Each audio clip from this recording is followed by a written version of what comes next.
Thank you, sir. You have allowed me to speak on a very important issue. Sir, I would like to point out at the outset that SIR is violative of parliamentary legislation.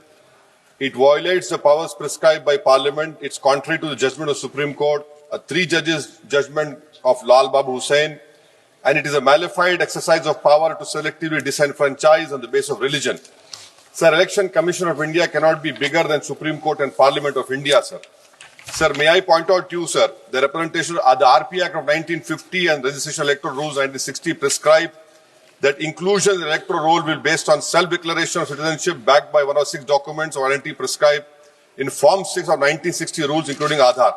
Now, this is an act which was passed in Parliament, sir. Supreme Court, in its Lal Babu Hussain judgment, held that once an voter has been included in the electoral roll, there is a presumption that they are citizens and they cannot be removed except by an inquiry into the citizenship of the individual voter and giving them an opportunity of hearing after informing the basis on which doubt arose concerning citizenship. What is happening now is that the Election Commission is putting the burden of proof on the voter. It is completely in violation of the Representative People Act 1950, Electoral Rules of 1960 passed by this House and the Supreme Court judgment of Lal Babu Hussain, sir. SIR, sir, has turned this head on its head and puts onus on the voters, sir. Sir, voters who were part of the electoral roll in 2025, instead of being given the benefit of presumption, are required to submit documents to prove the citizenship. The 2003 electoral roll is arbitrarily fixed at the baseline of which revision is being conducted.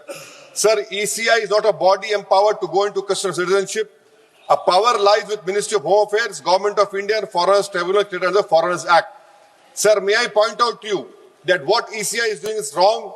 Section 14 of Citizenship Act 1950, read with 2003 NRC rules, Section 4, subsection 2, 3, 4, 5, 6, prescribe just such an exercise of relation to citizenship to be conducted by central government. How is it the ECI is assuming the power given to another agency of Parliament just by passing as you order? This is an occupied field. The ECI has no role to intervene. Sir, as per the ECI release, 65 lakh voters were included, whose names were included in the electoral roll after the commencement of SIR exercise omitted from draft roll published on August 1, 2025.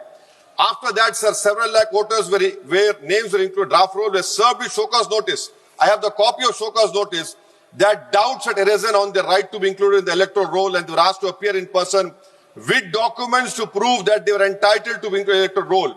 Sir, on what basis did the ECI issue these notices?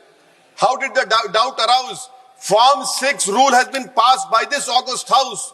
How can the ECI do it? They are violating the sanctity of a law that is passed in this August House, sir. Eventually, 3.66 lakh such persons were deleted from the electoral roll with no order made available in the public domain, giving the reason for deletion. Sir, under the SIR order, these persons are to be referred to authorities tribunal dealing with illegal foreign migration. Now, sir, look at this, what the government is supporting the ECI. When this 3.66 lakh such persons deleted, the government immediately, which was the draft is published on 30th August and finally 30th September, this government came out with the new Immigration and Foreigners Act 2025 and was notified, and an Immigration Foreigners Exemption Order 2025 was simultaneously promulgated the same day.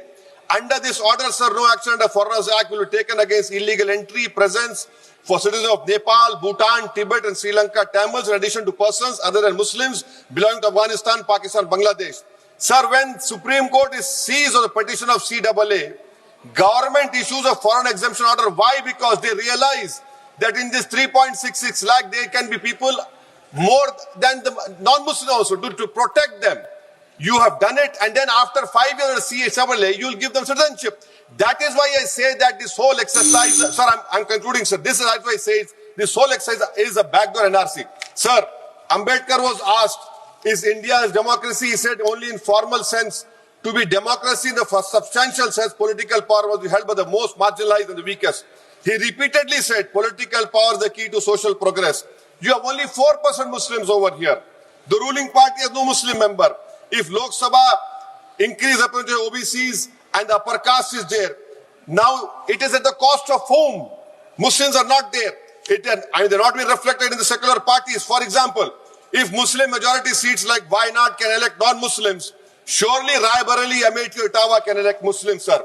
And now coming to coming to this electors, sir. We are only become electors. We are not getting elected. Please conclude. Coming, sir. I'm concluding, sir. Give me 2 minutes, sir. Please, sir.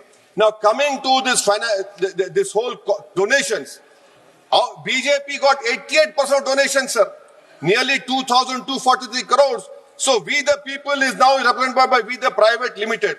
I would request this ruling party to please consider adopting a mixed member parliamentary system like Germany. Each voter has 2 votes, one for their MP and one for a political party. A tally is done. First, all local winners get seats, and the rest of seats are filled with the overall number of seats. Each party matches roughly percentage. Secondly, sir, delimitation. Don't do delimitation like what you have done in Kashmir and in Assam. Because if BJP it is delimitation, another game, it has to win. Then the loser is going to other political parties. But the loser will be country's democracy. Sir, right to vote.